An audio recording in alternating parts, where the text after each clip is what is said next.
छठी माई हमरो गोहाट सुनिला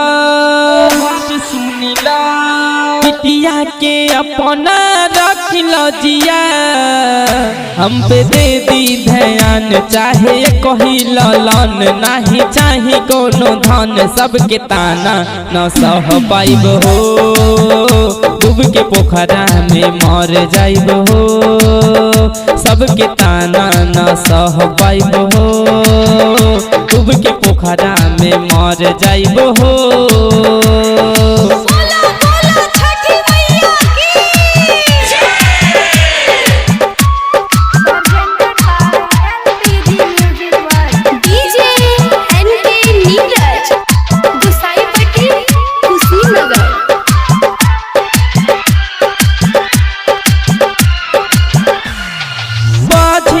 सब कहली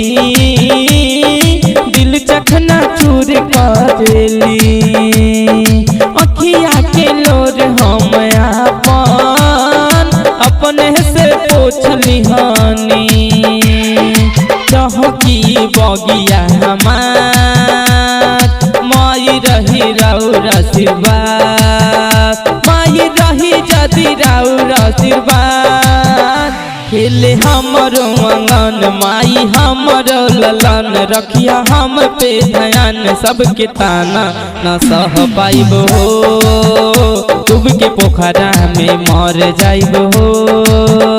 सबके ताना न सह पाइब हो डूब के पोखरा में मर जाइब हो।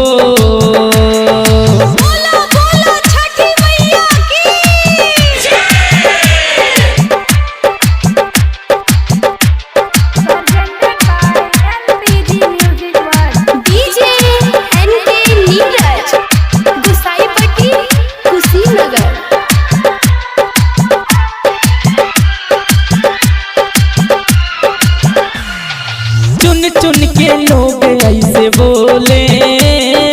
दहिया हमें जहर जैसे घोले सुन सुन के बतियाए माई मन कह दे दहिया जलाई याल पीजी अजित कहले सारे धाब छठी माई में एहो सारे धाब छठी माई में करब हरदम पूजन जाके घाटे पहम होई का बोता ध्यान सबके ताना न सह पाइब हो डूब के पोखरा में मर जाइब हो सबके ताना न सह पाइब हो